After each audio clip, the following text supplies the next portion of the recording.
आह, आह, आह। बच्चों, मेरे साथ रहो, कहीं इधर उधर मत जाओ, वरना वो शिकारी फिर आ जाएगा और हमारा शिकार कर लेगा। माँ, हम यही हैं एक साथ। आप जब तक हमारे साथ हैं, हमारा कोई कुछ नहीं बिगाड़ सकता। नहीं बच्चों, अब मैं बूढ़ी हो चुकी हूँ और साथ ही जख्मी भी, इसलिए अब मैं तुम्हारी पहले जैसी हिफाजत नहीं कर सकती। क्या पता कब वो शिकारी मेरा शिकार कर ले और तुम लोग अकेले रह जाओ। इसलिए मैं कहती हूँ तुम सब एक साथ मेरे पास रहो। ठीक है माँ, हम सब यही हैं आपके पास। हिरनी और उसके बच्चे आपस में बातें कर रहे होते हैं कि तभी वहाँ शिकारी आता हुआ दिखाई देता है।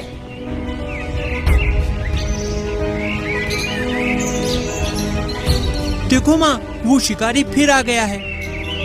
डरो नहीं बच्चे, जब तक मैं हूँ वो शिकारी तुम्हारा कुछ नहीं बिगाड़ सकता। ऐसा करो, तुम लोग जल्दी से यहाँ से भाग जाओ और उस पेड़ के पीछे जाकर छुप जाओ। तब तक मैं शिकारी का ध्यान बटाती हूँ।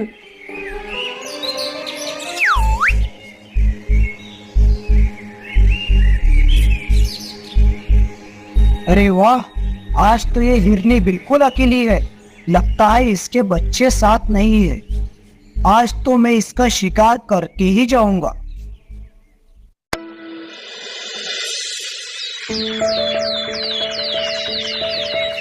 इस शिकारी आदमी का नाम कुशाल है, जो जानवरों का शिकार करता है। कुशाल हरिपुर गांव में रहता है। एक दिन हरिपुर गांव के जंगल में शिकार करते समय उसकी नजर हिरनी पर आ जाती है, जिसके 3 छोटे छोटे बच्चे हैं। कुशाल इस हिरनी का शिकार करने रोज जंगल जाता है, मगर वह किसी न किसी दूसरे शिकार के चक्कर में उस हिरनी का शिकार नहीं कर पाता। परंतु ये शिकारी हिरनी को रोज पत्थर मारता, जिसके कारण हिरनी दिन ब दिन जख्मी और कमजोर होती जा रही थी।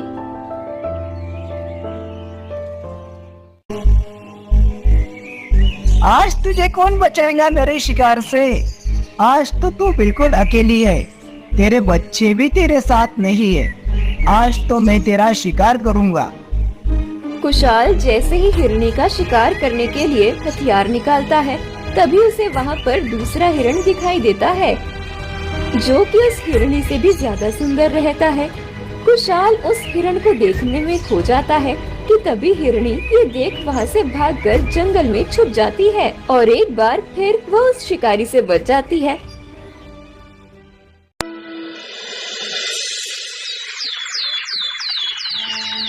दूसरे दिन हिरनी अपने बच्चों के साथ उसी जगह पर रहती है और कहती है, बच्चों जल्दी जल्दी अपना खेल खत्म करो और चलो यहाँ से, इससे पहले कि आज फिर वो शिकारी आ जाए। माँ, हम कब तक उस शिकारी से इसी तरह डरते रहेंगे?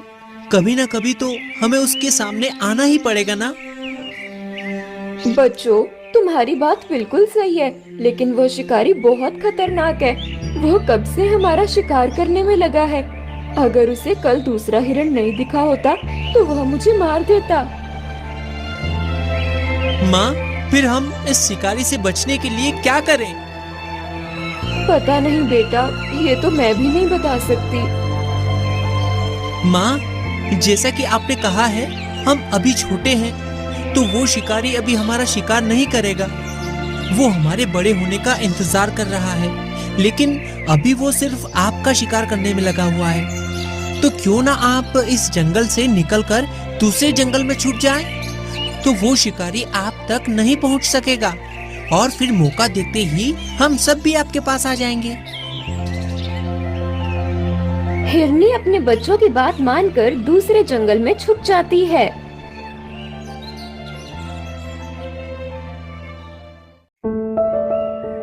दूसरे दिन हिरनी के बच्चों के मुताबिक वह शिकारी फिर उसी जगह आता है, लेकिन आज वहाँ सिर्फ हिरनी के बच्चे खेलते रहते हैं, जबकि हिरनी कुशाल को नहीं दिखाई देती। अरे, आज तुम लोग अकेले खेल रहे हो? तुम्हारी वो शातिर माँ किधर है? हमें नहीं पता माँ कहाँ है, और अब तुम यहाँ से जाओ। मैं जानता हूँ तुम चालाक बच्चों ने अपनी शातिर माँ को कहीं छुपाया हुआ है, लेकिन तुम लोग फिक्र मत करो, मैं जल्दी ही उसे ढूंढ लूंगा। ये कहते हुए कुशाल वहाँ से चला जाता है। बच्चे उसे जाते देख सुख की सांस लेते हैं और फिर वो अपनी माँ के पास चले जाते हैं। बच्चों, आ गए तुम सब? तुम लोग ठीक हो ना? उस शिकारी ने तुम्हें किसी तरह का नुकसान तो नहीं पहुँचाया?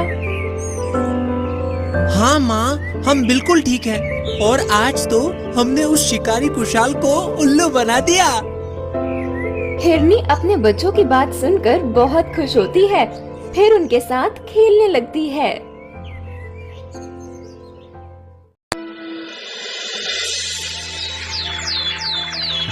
इधर सूर्यवीर नाम का राजा अपने बेटे शौर्य से बहुत प्रेम करता है। शौर्य भी अपने पिता को उतना ही चाहता है। पुत्र, जब से तुम आए हो तब से हमारा जीवन ही बदल गया है। हमारे जीवन में सुख शांति के साथ साथ खुशहाली भी आ गई है। हमारे राज्य की प्रजा भी तुम्हें बहुत पसंद करती है। तुम जल्दी बड़े हो जाओ, फिर मैं तुम्हें इस राज्य का राजा बना दूंगा। माताश्री, पिताश्री, आप जैसे महान और पराक्रमी राजा रानी का पुत्र होने का मुझे सौभाग्य मिला, ये मेरे लिए बहुत बड़ी बात है। पिताश्री, मैं तुमसे वादा करता हूँ कि मैं तुम्हारा नाम और गौरव को और ऊंचाइयों तक लेकर जाऊंगा। पुत्र, तुम अभी छोटे हो, इतनी बड़ी बड़ी बातें मत सोचो। चलो, अब रात हो रही है, अभी हमें भी आराम करना चाहिए। तुम भी अपने कक्ष में जाओ और सो जाओ। फिर शौर्य उसके कक्ष में गया और सो गया।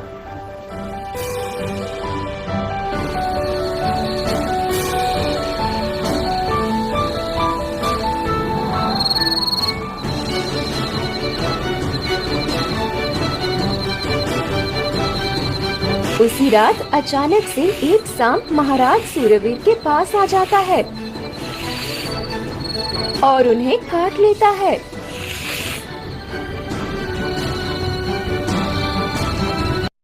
सुबह जब रानी उठी तो उन्हें महाराज के हाथ से खून बहते हुए दिखा और उन्होंने देखा कि महाराज होश में नहीं है। तो रानी जी तुरंत तो हल्ला करती है और सभी को बुलाती है। शौर्य को पता चलते ही शौर्य तुरंत वैद्य जी को लेकर आता है। वैद्य जी महाराज को जांचते हैं। वैद्य जी, पिताजी को क्या हुआ है? पुत्र शौर्य, राजा को किसी खतरनाक सांप ने काटा है। तो वैद्य जी, पिताजी की जान कैसे बचाई जा सकती है? पुत्र शौर्य, महाराज की जान सिर्फ एक तरीके से बचाई जा सकती है। बताइए वैद्य जी, मैं पिताजी की जान बचाने के लिए कुछ भी करने को तैयार हूँ। ठीक है पुत्र, तो सुनो। हरिपुर गांव में एक जंगल है, वहां जाकर तुम्हें एक अनोखी जड़ी बूटी लानी होगी। ठीक है वैद्य जी, मैं जल्द ही वो जड़ी बूटी लेकर आता हूँ। उस जड़ी बूटी को लाना इतना आसान नहीं है पुत्र। उस जंगल में एक खतरनाक शिकारी रहता है जो वहां के मासूम जानवरों का शिकार करता है। तुम्हें किसी तरह उस शिकारी को अपने काबू में करना होगा और उसे बिना बताए उसके घर के पास लगी हुई जड़ी बूटी लाना होगा। और हाँ, याद रहे, उस शिकारी को जरा भी भनक नहीं लगनी चाहिए कि तुम राजा के बेटे हो। शौर्य वैद्य की बात ध्यान से सुनता है और फिर जंगल से जड़ी बूटी लेने चला जाता है।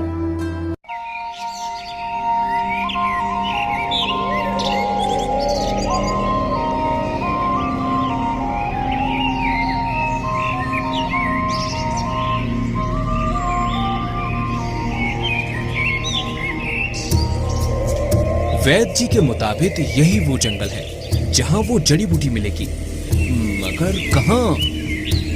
शौर्य जंगल में पहुंचकर जड़ी बूटी को ढूंढने की सोच रहा था कि तभी उसे एक जानवर के चिल्लाने की आवाज आती है। छोड़ो मुझे, मैंने कहा मुझे जाने दो।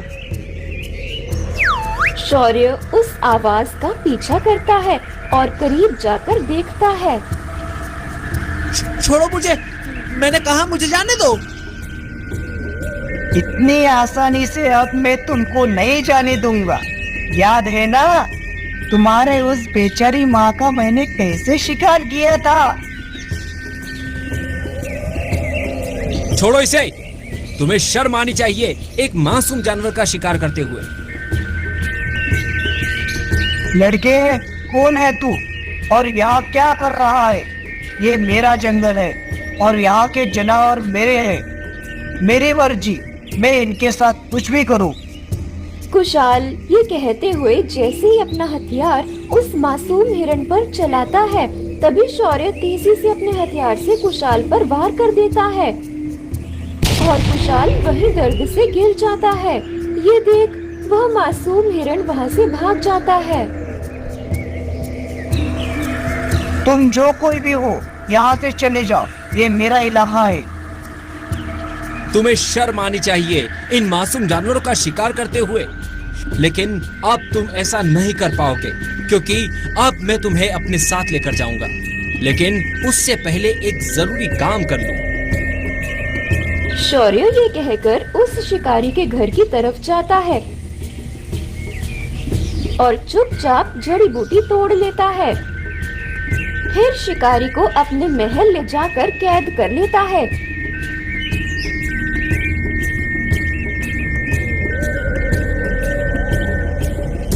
दूसरी तरफ राजा उस जड़ी बूटी को मिलते ही ठीक हो जाता है और महल में अपनी सभा के साथ बैठता है।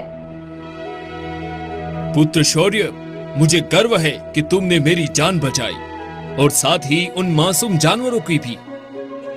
राजा जब सभा में कुशाल को बुलाता है तो कुशाल राजा से कहता है, महाराज, आपने मुझे यहाँ कैद क्यों किया? क्योंकि तुम उन मासूम जानवरों का शिकार करते थे, इसलिए मैंने तुम्हें यहाँ कैद करवाया। याद करो, जब वो बेचारी हिरनी अपने बच्चों के साथ उस दूसरे जंगल में छुपी हुई थी, तब तुमने उसका शिकार करके कैसे बेरहमी से उसे मार दिया था। लेकिन महाराज, ये बात आपको कैसे पता? तुम शायद भूल रहे हो कि उस हिरणी के 3 बच्चे भी थे। मैं एक दिन जंगल की सैर पर निकला था, तभी मुझे उन मासूम बच्चों ने बताया कि कैसे तुमने बेरहमी से उनकी माँ का शिकार किया। मैंने उसी वक्त सोच लिया था कि बहुत जल्द तुम मेरी कैद में होंगे और फिर मैं सही समय आने का इंतजार कर रहा था। तो पिताजी ने इसलिए वैद्य जी से मुझे यहाँ भेजा था। वो जड़ी बूटी तो दूसरे जंगल में भी मिल सकती थी। हाँ पुत्र शौर्य, वैद्य जी को सब कुछ पता था और मैं चाहता था जैसे इसने उन मासूम जानवरों का शिकार किया, वैसे ही तुम इनका शिकार करो। वो कहते हैं ना, जैसे को तैसा।